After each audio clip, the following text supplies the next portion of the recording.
Hi hello మీరు చూస్తున్నది Zakir talkies. నా పేరు జకీర్.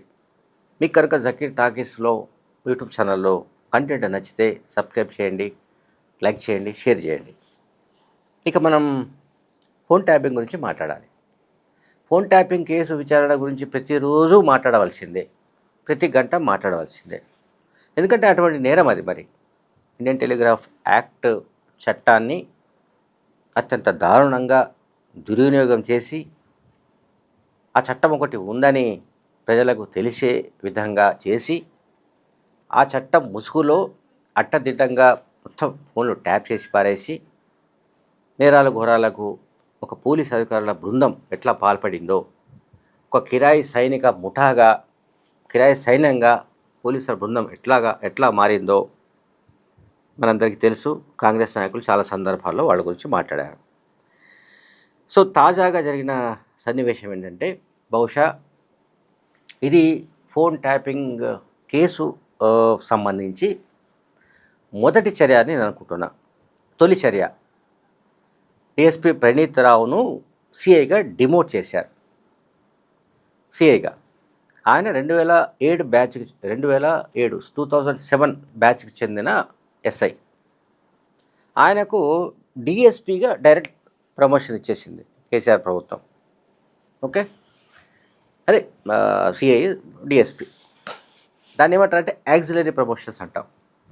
ఈ యాక్సిలరీ ప్రమోషన్స్ అనేవి అసలు తెలంగాణలో దాదాపు నాకు తెలిసి 3-4 దశాబ్దాలుగా దుర్వినియోగం అవుతోంది. ఇది యాక్సిలరీ ప్రమోషన్స్ అనే విధానం గడిచిన 3-4 దశాబ్దాలుగా పక్కాగా దుర్వినియోగం అవుతోంది. మనం చాలా చెప్పవచ్చు. ఒకవేళ మనం కనుక ఇన్వెస్టిగేట్ చేస్తే, మనం కనుక ఆ లోతుల్లోకి వెళితే, మనం కనుక ఆ వివరాలు తీసుకుంటే, ఎవరెవరు ఏ బ్యాచ్లో ఎస్ఐగా నియామకమయ్యాడు, అంటే ఎస్ఐగా రిక్రూట్ అయ్యాడు, ఆ తర్వాత ఆయనకి సిఐగా ఎప్పుడు ప్రమోషన్ వచ్చింది, ఆ తర్వాత డిఎస్పీ ఎప్పుడయ్యాడు, ఆ తర్వాత అడిషనల్ ఎస్పీ ఎప్పుడయ్యాడు, ఆ తర్వాత ఎస్పీ ఎప్పుడయ్యాడు, ఇటువంటి అన్నీ కూడా మనకు తెలుస్తాయి. చాలామంది ఉన్నారు. ఇదంతా కూడా నక్సలైట్ల పుణ్యమే. నక్సలైట్లు కనుక లేకపోతే ఈ యాక్సిలరీ ప్రమోషన్స్ లేవు. యాక్సిలరీ ప్రమోషన్స్ 3-4 సందర్భాల్లో ఇస్తారు. ఒకటి, ప్రధానంగా నక్సలైట్ల వంటి వాళ్లతో పోరాడి ఆ పోరాటంలో విజయవంతమైనప్పుడు, సక్సెస్ అయినప్పుడు, అండ్ ఇంకా టెర్రరిస్టులు వగైరా ఉగ్రవాదులు వాళ్ళ దాడుల్లో పాల్గొని వాళ్ళతో వీరోచితంగా పోరాడిన ప్రతిభ ప్రదర్శించిన వాళ్ళు, అట్లాగే ఇంకా ఇతరత్ర అనేక ప్రమాదాలు కావచ్చు, అవి అగ్ని ప్రమాదం కూడా కావచ్చు, మరే ప్రమాదం కావచ్చు, అటువంటి వాటిలో సాహసోపేతంగా పనిచేసి విధులు నిర్వహించి ప్రజల్ని రక్షించిన సందర్భాల్లో అటువంటి వాటిని కూడా యాక్సిలరీ ప్రమోషన్స్ ఇవ్వడానికి ఛాన్స్ ఉంది. సో ఇటువంటి అంటే దీంట్లో మనకేం మొట్టమొదటి విషయం ఏంటంటే, పక్కాగా ప్రాణాలకు తెగించి ఈ దేశం కోసం పనిచేసిన వాళ్లకు ఈ యాక్సిలరీ ప్రమోషన్స్ ఇస్తారు. అంటే ఇది ప్రధానమైన లైన్. కానీ ఇక్కడ ప్రణీత్ రావుకి ఎందుకు ఇచ్చినట్టు? ఐపీఎస్ మాజీ అధికారి, ప్రస్తుత బీఆర్ఎస్ పార్టీ సీనియర్ నాయకుడిగా ఉన్న ప్రవీణ్ కుమార్ చెప్పాలి. ప్రవీణ్ కుమార్ గతంలో బహుజన సమాజ్ పార్టీలో ఉన్నప్పుడు ఇదే ప్రణీత్ రావు, దుగ్గ్యాల ప్రణీత్ రావు గురించి ఆయన జీవోతో సహా చెప్పాడు. ఫలానా జీవోను వైలేట్ చేశారు, ఫలానా అది యాక్సిలరీ ప్రమోషన్స్ కల్పించే జీవోను వైలేట్ చేసి తన బంధువు కనుక తాము చెప్పే పనులు చేస్తున్నాడు కనుక, ఎవరు? కేసీఆర్ కుటుంబ సభ్యులు. కేసీఆర్ కుటుంబ సభ్యుల బంధువుల కోరిక మేరకో, లేకుంటే వాళ్ళ పట్ల ఈ ప్రణీత్ రావు పట్ల కృతజ్ఞతతోనో వాళ్ళు ఆయనకు 2007లో డైరెక్ట్గా డిఎస్పీ ప్రమోషన్ ఇచ్చారు అని ప్రవీణ్ కుమార్ చెప్పాడు. సరే, ఇప్పుడు వేరే చెప్తున్నాడు, అది వేరే విషయం. ఇక్కడ ప్రణీత్ రావు అయితే, ప్రణీత్ రావును ఇప్పుడు కాంగ్రెస్ ప్రభుత్వం, రేవంత్ ప్రభుత్వం ఆయనను సిఐగా డిమోట్ చేసింది. ఇది మొట్టమొదటి చర్యగా ఈ కేసు విచారణ సందర్భంగా అంటే ఇక్కడ 2003, 2004 బ్యాచ్ వాళ్ళు కూడా 2003, 2004 బ్యాచ్ వాళ్ళు కూడా ఇంకా ఎదురు చూస్తున్నారు.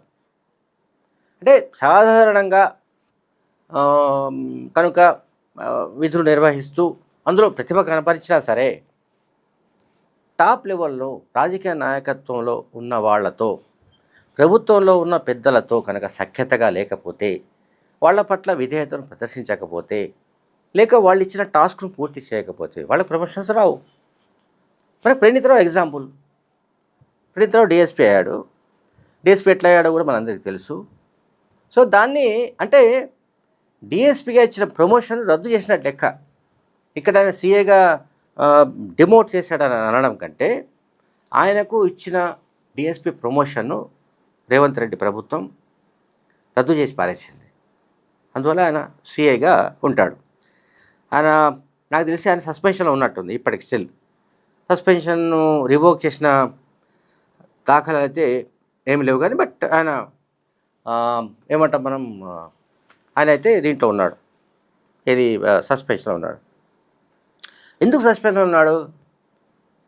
ప్రణీత్ రావు, మాజీ డీసీపీ రాధాకృష్ణరావు అండ్ ఎస్ఐబి మాజీ చీఫ్ ప్రభాకర్ రావు, భుజంగరావు, పండిత్ తిరుపతి అన్న, ఒక న్యూస్ ఛానల్ అధిపతి శ్రవణ్ రావు, వీళ్ళందరూ కూడా ఒక గ్యాంగ్గా ఏర్పడి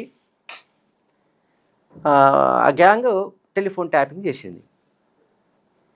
కోర్టులో చెల్లుతుందా లేదన్నది పక్కన పెడితే ప్రణీతరావు చెప్పింది, ప్రణీతరావు వాంగ్మూలాన్ని నేను ఇదివరకు కూడా కొన్ని వీడియోల్లో చెప్పాను. దాంట్లో చాలా క్లియర్గా చెప్పాడు ప్రణీతరావు. ఇది అరౌండ్ 2024 మే ప్రాంతాల్లో సిట్ ముందు విచారణకు హాజరైనప్పుడు ఆయన చెప్పిన విషయాలు ఏమిటి? మేము మొత్తం 1200 మందికి పైగా ఫోన్లో ట్యాప్ చేశాము. అందులో రాజకీయ పార్టీల నాయకులు ఉన్నారు. రాజకీయ పార్టీల నాయకులు అంటే అందరూ ఉన్నారు అందులో. బీఆర్ఎస్ పార్టీ వాళ్ళు, అప్పుడు ప్రభుత్వంలో ఉన్నవాళ్ళు, పెద్దలు, ప్రముఖులు ఎవరైతే ఈ గ్యాంగ్ను ఏర్పాటు చేసిందో, ఈ గ్యాంగ్కు అన్ని రకాల నిధులు అందించిందో, లేకుంటే అన్ని రకాలుగా చూసుకుందో, ఆ గ్యాంగ్కు వాళ్ళు ఆ గ్యాంగ్ చెప్పిన ప్రకారం ఆ బీఆర్ఎస్ పార్టీకి ప్రత్యర్థులుగా ఉన్న కాంగ్రెస్, బీజేపీ సహా సొంత పార్టీ బీఆర్ఎస్ నాయకుల ఫోన్లు ట్యాప్ చేశారు. ఇంక్లూడింగ్ మాజీ మంత్రి హరీష్ రావు ఫోన్లు కూడా ట్యాప్ అయినట్టుగా స్వయంగా సిట్ అధికారులు హరీష్ రావుకు చెప్పారు. రాజకీయ పార్టీల నాయకులు, ప్రతిపక్ష నాయకులు, అట్లాగే జడ్జీల కుటుంబ సభ్యులు అండ్ మీడియాకు సంబంధించిన పెద్దలు, జర్నలిస్టులు, రియల్ ఎస్టేట్ వ్యాపారులు, ప్రముఖ పారిశ్రామికవేత్తలు, వ్యాపారులు, ఇటువంటి వాళ్ళు 1200 మందికి పైగా ఫోన్లు ట్యాప్ చేసినట్టు స్వయంగా ప్రణీతరావు సిట్కు ముందు చెప్పాడు. అట్లాగే ఎస్ఐబి మాజీ చీఫ్ ప్రభాకర్ రావు సహాయంతో 17 సిస్టమ్స్ను కూడా మేము ఏర్పాటు చేసుకున్నాము. 56 మంది సిబ్బందిని కూడా ఏర్పాటు చేసుకున్నాము. ఈ ట్యాపింగ్ను కొనసాగించాము అని ఆయన చెప్పాడు. చాలా విషయాలను ఆయన అందులో చెప్పాడు. సరే, నేను ఇంతకుముందు చెప్పాను, ఈ వాంగ్మూలం, ప్రణీతరావు ఇచ్చిన వాంగ్మూలం, లేదా రాధాకృష్ణరావు ఇచ్చిన వాంగ్మూలం, లేదా మరొకరు ఈ కేసులో ఉన్న నిందితులు సిట్టు ముందు ఒప్పుకున్న విషయాలు, ఇవి కోర్టులో చెల్లుబాటు అవుతాయా లేదా అనేది లీగల్గా చూడాలి. అది న్యాయపరమైన అంశం అది. కానీ వాళ్ళ వాంగ్మూలంలో మాత్రం ఒప్పుకోలు ప్రకటన ఉంది. అంటే మేము నేరం చేశామని వాళ్ళు ఒప్పుకున్నారు. Praneeth Rao, Radhakrishna Rao, XYZ except Prabhakar. అయితే దీంట్లో తెలియాల్సింది ఏమిటి? నేను గ్యాంగ్ గురించి మొత్తం చెప్పాను.